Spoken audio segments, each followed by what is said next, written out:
I deeply appreciate the honor of being asked to deliver this commencement address for the Pacific School of Religion, which in my mind is one of the great religious institutions of American society.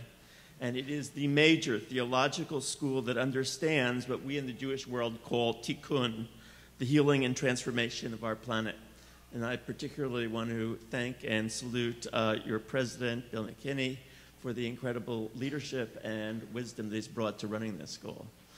And to the faculty, outstanding faculty and creative faculty, and of course to all the students.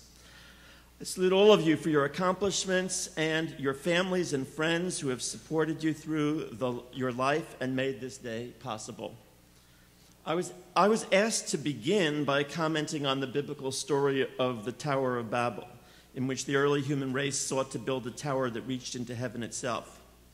The early Jewish commentators, trying to understand why God did not appreciate this enterprise, said that though the Bible doesn't explain what was wrong with what they were doing, God understood, the interpreters said, that the goal was for human beings to supplant God, using the most advanced scientific and technological information available at the time. And then, adds one Jewish midrash, they hoped to conquer the rest of the world once they had done battle with God. We in the contemporary world certainly see how technology and science, which can be used for good, has also been used and harnessed for the purpose of domination by global corporations and imperial powers. The poisoning of our air and water, the destruction of our food supply by poisons in the water and the ground, so that now we have to pay exorbitant fees for organic foods that have not yet been exposed to the poisons, and hence only the relatively well-off can afford them. Combined with global trade arrangements that have destroyed local agriculture in much of the third world and accelerated the damage already being done to those countries by the global climate changes, themselves a product of irresponsible forms of industrialization and the use of our scientific and technological knowledge in ways that are divorced from ethical concerns. All of this has caused a deepening of the starvation and malnutrition that afflicts our planet. A planet in which over 2.5 billion people live on less than $2 a day, and 1.5 billion people live on less than $1 a day. And over 20 million people die every year of starvation or of diseases related to malnutrition or inadequate access to medical care and drugs that would be available if they lived in a world that shared our resources and our food more equitably. So yes, we can understand the message of the Tower of Babel as a warning against the arrogance of a science and technology that is divorced from ethical purpose and instead serving the interests of power and domination. So God creates a plethora of languages and spreads the human race across the planet. And yet, this is also a blessing. The result has been a diversification of the human race and the creation of a wide variety of literatures, cultures, and approaches to the sacred. One of the wonderful aspects of the kind of Christianity that has been developed and taught at Pacific School of Religion is the respect for difference, the honoring of diversity, and the recognition that so much can be learned from the wide variety of experiences of the human race. Instead of an arrogant form of Christianity, which still exists in some corners of the Christian world, a Christianity that insists it has all the answers and that everyone else in other religions or in other approaches to the Bible will be damned because there is only one way to approach God and they have it.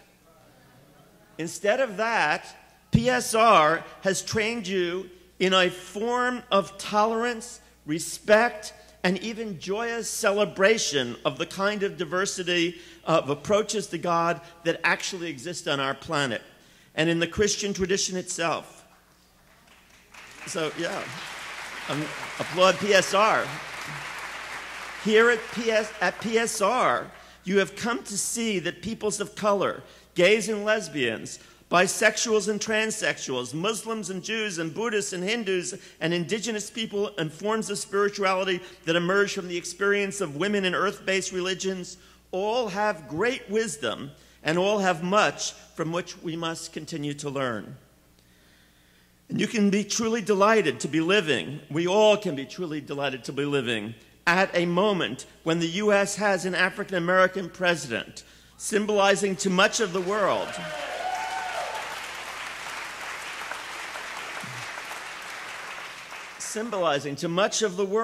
that the best aspects of multicultural consciousness are in fact slowly but surely being assimilated into the consciousness of our larger society. And yet, despite the great advances made on that front, we live in a world of great suffering, a world in which our current economic crisis has revealed the incredibly destructive aspect of an economic, political, and social system that rests on the principle of looking out for number one and maximizing our own self-interest without regard to the consequences for others. The materialism and selfishness that led to this crisis is not confined to a handful of Wall Street entrepreneurs, but rather is the common sense and bottom line of our capitalist order. And you, as spiritual and religious leaders and thinkers, have the task of challenging this triumph of selfishness and materialism, both on an individual, family, community, and global scale. This is the task that you face and the charge that you have. To understand what you're up against, you must realize that what we face today is just the latest instantiation of a struggle that has been going on for the past several thousand years between two different worldviews about what it means to be a human being. The first worldview I call the domination worldview. This worldview says something like this: we as individuals are thrown into this world by ourselves. We find ourselves all alone, having to survive by ourselves, and we find ourselves surrounded by others who are seeking their own advantage, and they will exploit or dominate you in order to maximize their own well-being. The only way you can protect yourself is to dominate others first before they dominate you. The economic marketplace built on this model teaches us every single day that we are alone, that no one is there in the economy worrying about your interests. So unless you make looking out for number one your guiding vision, you will be taken advantage of and hurt by these others. On a societal level, we come to believe that our own homeland security can only be achieved by dominating others around the world before they get the power to dominate us. This is the worldview of fear, of domination, of power over others. I call it the right hand of God, because in the Exodus narrative, when the Jews have crossed the Red Sea and the Egyptians have drowned in it, Moses' sister Miriam sings a song to God and proclaims, "Your right hand, God, your right hand is adorned in power." Now that's one worldview.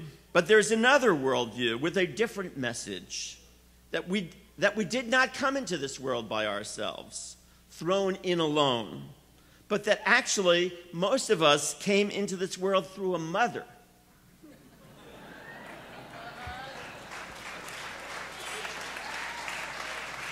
And in fact, we would not have survived in our first few years without the support and love given to us by our mother or by some mothering other. And your mother did not have a reasonable expectation of a good return on her investment of time and energy. Now, some people have, when I've said this in other contexts, some people come up to me and say, "Rabbi Lerner, you don't know my mother. You know, you don't know how neurotic she was," whatever. I'll stipulate whatever you want to say about your mother. Nevertheless, None of us would have survived without that love and caring given to us.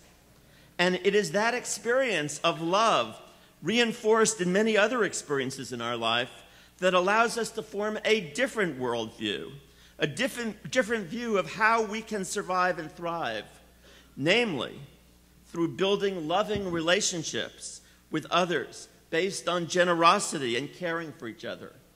In this worldview, homeland security can come through caring and generosity, not through domination and power over. And this worldview, the worldview I call the worldview of hope, of love, of generosity, this has become the worldview that most of the religious and spiritual traditions of the human race have articulated and put forward into the world, the view I call the left hand of God. Now, most people on this planet have heard both worldviews. And in fact, most of us have both of them in our heads. And both worldviews have, at different times in history, been relevant to our human needs. When the Jewish people were an oppressed people, we really needed to hear Miriam's song. We needed to hear the story of God understood as Yud-He Vav-He, which Christians mistranslated as Jehovah or Yahweh, but actually is not a name but a concept, that God is the transformative power of the universe, the force of healing and transformation in the world, the force that makes it possible to transform that which is to that which ought to be, the force that makes possible the breaking of the repetition compulsion, the tendency that human beings have to pass on the pain and cruelty that has been visited upon us in our childhoods. And God is that force in the universe that makes possible breaking that tendency, transcending that tendency. Whatever it is in the universe that makes it possible for us to move from that pain to love, that's what we mean by God. Now, that vision that there is such a God has been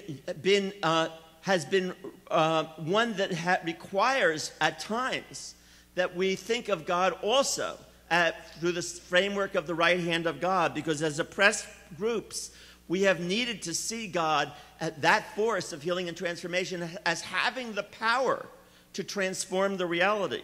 So we as Jews, the African Americans, and many other oppressed peoples have responded to that vision of God that meant it was possible to overcome the oppression of empires. For us as Jews, that meant the ancient Egyptian empire, and then Babylon, and then Persia, and then Greece, and then Rome. And I have to say it here, despite not meaning to step on anybody's toes, but for the past 1,600 years, it has meant overcoming for us Jews the cruelty of the Christian world towards us. Just as for African Americans and Native Americans, the right hand of God has meant the possibility of overcoming the cruelty of North Americans and their domination and slavery and genocide. So there's a place for the right hand of God and for that vision of God. But if, through history, there's been a need for both views, today, for those of us who live in the midst of the most powerful empire that the world has ever seen, a power that is exercised not only through military might that is now waging war in Iraq, Afghanistan, and Pakistan, but also through a global economic system that disadvantages others and in order to advantage the elites of wealth and power in the advanced industrial countries. And also through a global media that shapes consciousness in this world. In this situation, it is the left hand of God, the worldview of love and kindness and generosity that is so badly needed. To get that message across, you, the graduates of PSR, are called upon to take the gospel seriously in a way that it has not been taken seriously by many in the Christian tradition. When Jesus says, love your neighbor in this globalized world, and when the Torah says, love the stranger, the other, these are messages that are meant to be taken quite literally and seriously.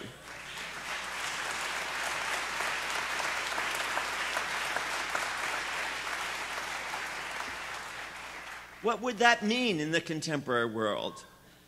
It means that you must become the articulators of a new vision of how to build our world, a vision that calls for a new bottom line to oppose the materialism and selfishness of the global capitalist order. You must insist that every institution, social policy, governmental policy, corporation, universities, school system, healthcare system, and even personal behavior should be judged rational or efficient or productive, not only to the extent that they maximize money and power, but also to the extent that they maximize love and caring, kindness and generosity, ethical and ecological sensitivity, to the extent that they maximize our capacities to see other human beings as embodiments of the sacred, and to the extent that they enhance our capacities to respond to the universe with awe and wonder and radical amazement at the grandeur and mystery of all being. This is the new bottom line, and your task is to go out into that multicultural world and preach that this new bottom line, which of course is the vision that emerges from Judaism and Christianity and many of the other major religions and traditions of the human race, is now the absolute survival necessity for our planet and for the human race. We at Tikkun magazine have formed an international interfaith organization called the Network of Spiritual Progressives. And we're inviting the PSR graduates and your families to join us. Our goal is to promote that new bottom line. You will find yourself soon in a world deeply attached to the old bottom line. And you'll be surrounded by people who will try to convince you that you must be realistic and that there is no alternative but the old bottom line. So that is why you need some framework like the Network of Spiritual Progressives to support you and provide a context in which when it seems as if it's not only the big corporations, but even the board of the church and religious school that you serve at, where this old bottom line is prevailing. It's not just churches. I know this is the same issue we face all the time as rabbis in the boardrooms of our synagogues. That the dismissing of the values that came right out of our tradition, and supposedly our institutions are about them, and instead the people who run them are telling us to dismiss the new bottom line as a utopian fantasy, and to dismiss the possibility of a world based on love and caring and generosity as something that you should give up now that you're a mature adult. And I say to you, do not be realistic and do not grow up and be a mature adult.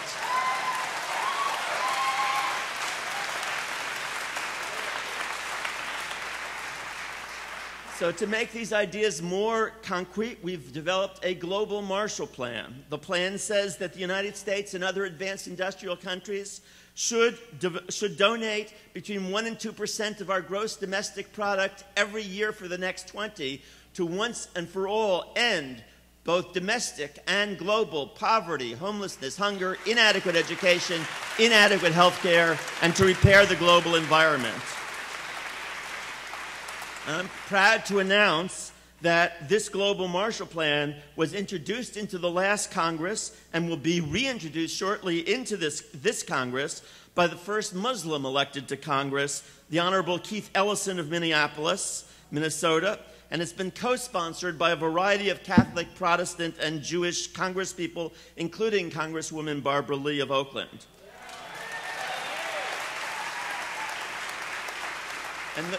And the core underlying idea of this campaign for a global Marshall Plan is that in the 21st century, we need to understand that our well-being as Americans depends and is intrinsically tied to the well-being of everyone else on the planet.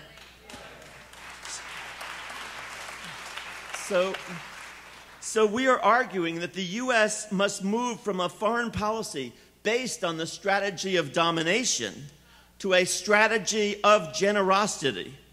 And the domestic and global Marshall Plan is an example of what that would be like. So partly I want to invite you to join with us in the network of spiritual progressives, to be part of that. You can find us online at spiritualprogressives.org. So here's the good news that I bring to you, and that I ask you to bring to the communities that you will be serving in the future. That almost everyone on the planet actually wants to live in a world based on that new bottom line, including those who are most cynical about it. The problem is that they have mostly been convinced that they are the only ones, or it's just the people in their friendship circle, or their church, or their synagogue, or their mosque, or their religion, or their country that want such a world based on love and generosity. They really don't believe that anyone else wants it. And because they don't believe that, they hold a deep pessimism about what others really want.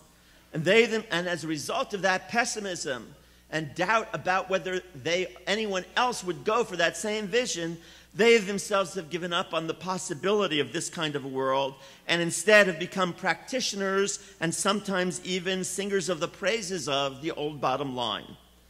And the worldview of domination and power over becomes their guideline for how to live and how to build a society. And then others, looking out at the world and seeing only those others who are acting according to the worldview of domination and power over, look out and say to themselves, I don't want to be all alone. I don't want to be the only one out there living according to my own highest values. I have to be realistic. Otherwise, I'm going to be seen as irrational or crazy if I were to take the teachings of Jesus seriously. If I were to listen seriously to the wisdom of Jesus and Moses and Buddha and Muhammad or Martin Luther King Jr. or Gandhi. And so they retreat into themselves, trying to find a way to sustain their personal hopefulness, but being unwilling to act upon their deepest aspirations. And so you have these visions of the good being articulated in the churches, but it is time to take this vision out into the public sphere, not just on Sunday, but on Monday to Friday.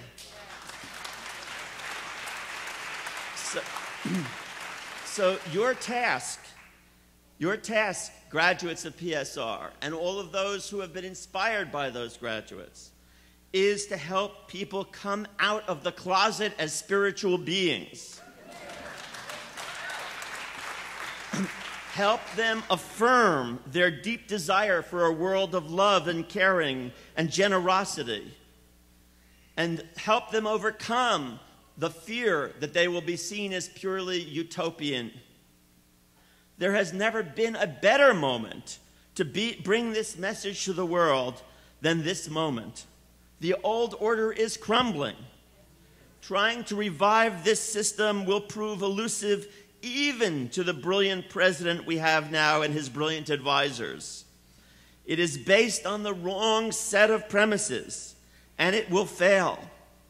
Similarly, the consequences of the existing system are causing a global environmental crisis that cannot be cured on the basis of the old assumptions, on the me-firstism, on the looking out for number one, on the advancing of our own particular interests without caring about the interests of everyone else. The planet needs a new bottom line. You are fortunate to have been trained in one of the traditions that brought that new bottom line into the world through the teachings of a great Jewish prophet, Jesus of Nazareth. You have much to teach the world.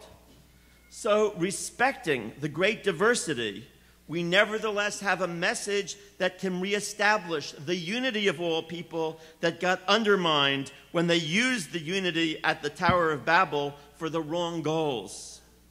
Your message, the message of your Christian tradition, is wonderful and amazing. The challenge is overpowering, And as the Talmudic Rabbi Tarfon said, it is not upon you to finish the work, but neither are you free to desist from it. Many blessings to you, your families, and friends in the years ahead. Go forward and take this message with you. Amen.